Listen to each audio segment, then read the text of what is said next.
Nah, ini saya minta Martin tolong berikan tanah, saya isi.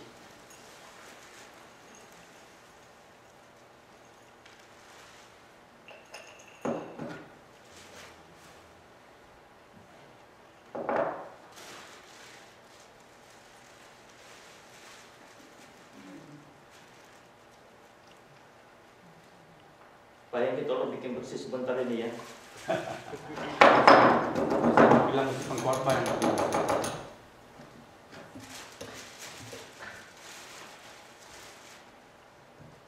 Sudah tidak kosong, sudah penuh, sudah penuh ya? masih bisa diisi lagi Sudah penuh, bisa isi lagi siapa? dengan air. Air.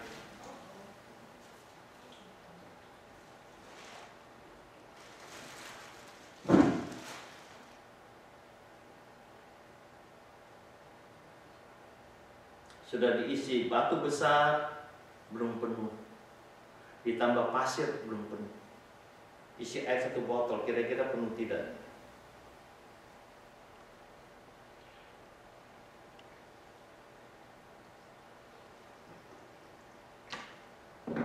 Sekarang sudah penuh tidak? Sudah penuh. Sudah penuh. Terus sekalian, inilah hidup kita. Kita seringkali do something, menderita something untuk Tuhan. Kita mengatakan sudah full, sudah tidak kuat lagi, sudah tidak tahan lagi. Dan mengatakan masih belum penuh, tambah pasir. Orang lihat, wah sudah hebat, sudah penuh. Dan mengatakan, no belum penuh, isi lagi air. Saya tidak tahu pertumbuhan karakter pribadi rohani saudara sampai berapa jauh. Apakah hidup saudara hanya berisi batu-batu yang besar? Atau sudah berisi pasir? Atau masih perlu diisi air? Bertumbuh terus. Nah, Paulus, dia sudah dipenjara, menderita. Tapi masih belum tumbuh. Aku masih bertumbuh lagi. Aku ingin bersekutu dengan penderitaan Yesus Kristus. Saudara, bukan hidup senang-senang, banyak-banyak, makan-makan. Itu sebagai kerbau, monyet, dan makan. Tujuan menjadi serupa dengan Yesus Kristus.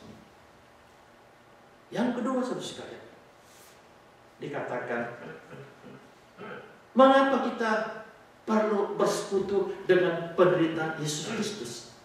Karena melalui penderitaan bersama Yesus Kristus, kita akan mengalami sukacita yang sejati. Paulus berkata begini dalam Filipi pasal 4 dan 5. Bersukacitalah senantiasa dalam Tuhan. Sekali lagi kukatakan, bersukacitalah. Hendaklah kebaikan hatimu diketahui oleh semua orang. Tuhan sudah dekat. Saudara lihat, dia di penjara.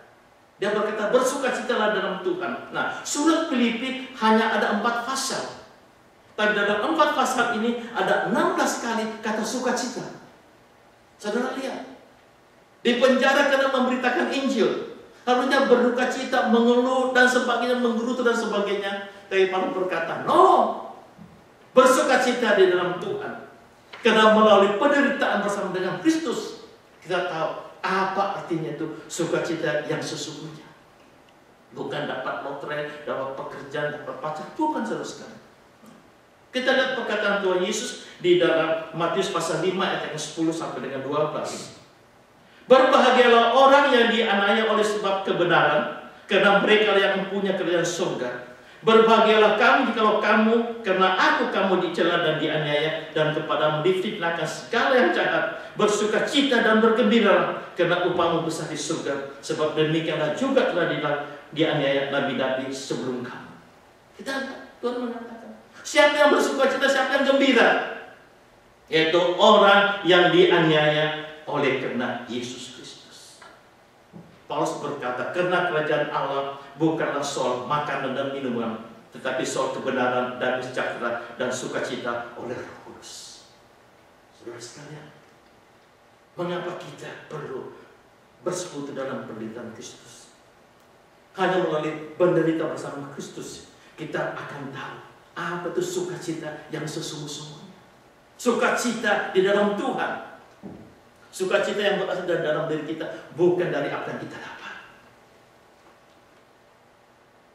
Nah, ini cerita dari Tiongkok. Dikatakan satu hari ada seekor keledai tua, namanya juga sudah tua, ya. Seringkali orang mengatakan, maaf, orang itu bodoh seperti keledai. Ini tua pasti lebih bodoh lagi. Sudah tua, dia jarang untuk tidak lihat. Dia masuk ke dalam satu lubang sumur tua yang dalam sekali. Sudah, dia jatuh di bawah, teriak-teriak. Mungkin kalau manusia dia bilang, tolong, tolong, tolong. Teriakannya terdengar oleh yang punya keledai. Lalu dia datang, dia, waduh, sudah di dalam sumur yang tua dan keledai tua lagi, ya. Kalau orang itu mungkin dikatakan haleluya, pas-pasan sekali. Sudah tua, tidak perlu gali lubang, tinggal di kubur saja. Kalau dia di Amerika, kau bisa tembak, dah. Tapi karena di Tiongkok tidak ada tembakan pada itu waktu. Dia dipanggil tetangganya semua. Ayo datang sini, tolong memotong koyong. Apa? Mau apa? Mau kubur keledai tua yang sudah jatuh ke lubang sumur yang tua. Gratis kuburnya. Mari kita kubur. Mereka ambil skop, mulai rame-rame siram tangan ke bawah. Apa yang keledai tua di bawah lakukan saudara sekalian? Ketika orang di atas menyiram tanah ke bawah, yang dilakukan dia goyang saudara, dia goyang saudara sekalian. Semua tanah yang jatuh di pundaknya jatuh ke bawah. Makin banyak jatuh, akhirnya apa yang terjadi? Dia naik ke atas. Keledai tua yang bodoh ternyata tidak bodoh. Saudara sekalian, kita sebagai orang Kristen, mungkin orang jahat kepada kita, ya. Mungkin orang jahat, mungkin orang mengatakan yang disebut karakter assassination. Ya. Jika orang jahat kepadamu, mencelakakan engkau, sudah goyang saja, goyang saudara sekalian. Melalui semuanya itu saudara, Tuhan akan angkat. Tuhan akan angkat. Menjadi kesaksian bagi Yesus Kristus. Pak Hengki tahu apa yang saya alami, tapi saya mau saksikan kepada saudara. Minggu yang lalu saya menerima satu email dari ketua Persekutuan Pendeta-Pendeta di Arcadia dan Monrovia, Los Angeles. Dia mengatakan bahwa itu chaplain pendeta daripada Restrek di Santa Anita mau cuti ke Texas dan dia mau mencari orang untuk bisa gantikan dia pelayanan. Lalu saya balas email, saya mengatakan saya dan istri saya bersedia, ya, karena yang dicari ada laki-laki dan perempuan. Lalu kami ke sana terus sekali. Lalu saya tanya, pelayanan apa yang kita bisa bantu untuk dilakukan? Nah, dia mengatakan bahwa satu minggu di Restrek ini ada kebaktian, ada Bible study dan sebagainya. Dan selama hari Rabu sampai hari Minggu pelayanan untuk mendoakan para joki yang lumpuh kuda. Tiap hari, Rabu sampai hari Minggu. Lalu kami diajak untuk pergi lihat. Dan saya bertanya, mengapa kok selalu mau baca Alkitab dan didoakan? Dia berkata, Pastor Bob, pekerjaan joki itu paling berbahaya.